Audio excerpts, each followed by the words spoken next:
Ining naghinangat ang adlaw sa Pasko, daghan na kaayong nag-apas nga mo pauli.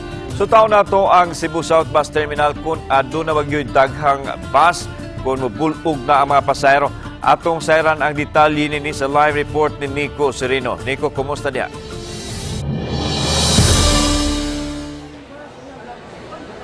Yes lang, dagsa na gyud ang mga pasahero nga manguliay sa ilang sa tagsa-tagsa ka mga kalungsuran o mga dakbayan o mga probinsya aron magsaulog sa Pasko. Nakita karon mahimutanglan dinhi sa waiting area sulod sa Cebu South Bus Terminal. Yung mabantayan kini mga pasahero nga nagpaabot karon nga makaboard ni sila sa ilang nga mga buses aron nga makasakay na gyud in town o makabiyahe na paingon silang tagsa-tagsa ka mga lugar. Pipila sa mga pasahero diri matud pa pipila ka minutos na kuno nga nagpaabot maghihinabi ta diri og pasahero. Sir, mayong hapon. Good afternoon. Taga-asa man ka, sir? Good unsa nga ganin nimo? Albert. Asa man imong biyahe pa ingon, sir? Para Mindanao pa ko. Mindanao pa ka, oo. Sa part sa Lanao del Norte. Okay. Naam ka diri sa South Bus, sir, wala ka nag barko, sir? Pulibok tanang barko tapos ang airplane po mahal po kayo. Nya halos-halos puno na po. Oo. Unang sakripisyo na gyud may diri balag di ko swito. Karon pa po kung nakasulay biyahe diri amot asa paingon ani. Land trip imo, sir. So, Oo. paingon ka agi kag Dumaguete.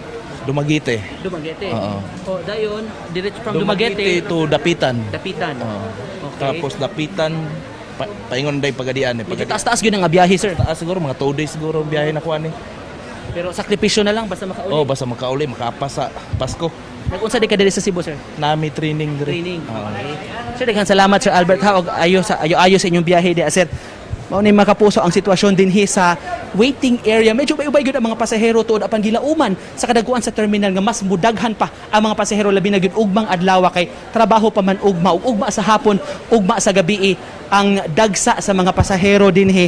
Atong mabantayan karon pakita lang nato. Okay. Hi, Sir Nico. Anything I can do? Mayong hapon, Ma'am Carmen Quijano, ang manager of course sa Cebu South Bus Terminal o of course sa North Bus Terminal. Ma'am, Yes. kumusta ang sitwasyon nato karong adlaw petsa 22 tulo ka adlaw sa di pang Pasko? Nakita na ko daghan kay pasayro niya sometime daghan pasayro no nya nabalaka kay ko kay do na man gyud mga mo complain. Okay. Muna I will try to ask the series liner what to do para ang ato mga pasayro madali. Okay. Kay ngano man kay some of the passengers tunay na mga pamilya na I saw them nga some of them pila na ka oras galingkod pa. Naghulak. So munang akong pakistorya ko sa series liner what to do kung unsay ako mahimo kay nakita man ako piti man daghana ani pero dili na to pugso na ang buses kay ang ato gong mga sakyanan makita na to daghan kayo Okay. ya ang pagpa-transmit ana mga tao dito ibalik ana napagyapoy ka ng traffic mao man naka problema so to all of you passengers akong dihangi wala ninyo dita manuyo no kay kanigong top line si parit man ni sa series liner ya kaning bato uslob o bato barili kargado ani mo sakay gyud mo big buses pareha aning series mga aircon dili man ta kabuot sa schedule sa series liner kay lain man na sila sa amoa ang amo pag-cater man ninyo so no worries ako'y makikstorya sa manager sa series liner what to do haron mo madali kay dili man ang mahimong pagbalidit dali una to kay each one of you lain mo asa mo hunom igunong ninyo di pa mo parehag plitihan unya og tagaan ta mo nga kamong tanan pasudlon what happens sa inyong baggages lahi man ang plitin ninyo uban mo hunong sa naga uban mo hunong lang sa tabunok so mo na problema na to so kung doon na ni nangutanan ako ma'am dugay naman kay kong galingkod for how many hours Okay. which is too heavy in my heart ato ning resolbahon nakita man gyud nato mas maning ni ang G Mayor Sir Nico you're here at least nakibaw kag situation sa atong mga pasayro Okay. looking at the murag sakit po na kundugan pero musugot mo dili ingon man gyud ani kay you have so many daghan kay mo how many buses we have 500 more or less 500 ray atong mga buses unya kanang pagpadagan dito og balik diri igabot sa tabunok busy man kay na munay magkadilatar ya do na mga buses ang series liner nga nakita ninyo Okay.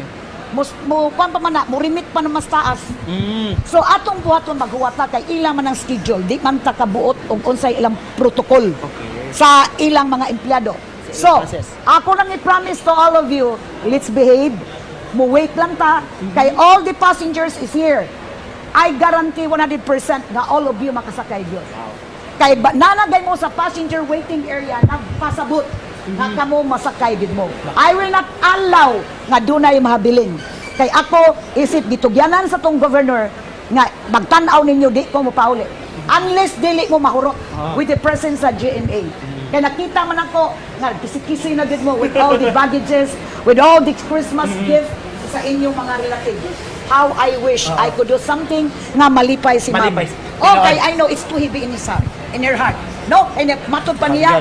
Sige mas ari dire maura gyapon. Oo. Madilatar gyud. So I tried to check it out. Okay. Kung unsa gyud hinungdan kay matod. Sitwasyon. Oh yes, kay matod pa sa top line. Murag ang series liner. No, do not like patakaran. Ma'am, daghan kayong salamat sa imong pag-uban ka na mo, ma'am, og hinaot masolusyonan pod, ma'am, kay mao gyud atong paninguha diri nga makasakay silang tanan. Of course, Sir Nico. Whatever kanang unsay makaayos publiko, labi pa sa mga pasayro nga pinangga kay sa tong gobyerno will do something. No, aron ang ilang smooth sailing ang pagpauli nila hamogaway. Daghan kayong salamat, ma'am, sa Okay, pag-uban na mo. Merry God bless. Christmas, Ma'am Merry Carmen. Christmas. Daghan kayong salamat, ma'am. All the passengers. Thank you, ma'am. Daghan kayong salamat. Mga kanilan, ang sitwasyon diri sa ato pahimangno man ni sa mga otoridad sa mga pasahero kung mahimo mo biyahe og sayo kung dunay higayon aron nga dili sila maapiki sa ilang nga paglarga og dili malangan gyud, dili ang anglan kung mahimo labi na sa pamaagi dinhi sa South Bus Terminal o sa lain pa nga mga terminus aron dili sila maglisod sa ila unya nga pagbiyahe pa yung sila tagsa-tagsa ka mga probinsya og mga lalawigan. Mao nang latest lan gikan dinhi sa Cebu South Bus Terminal. Okay, daghang salamat, Nico Serino.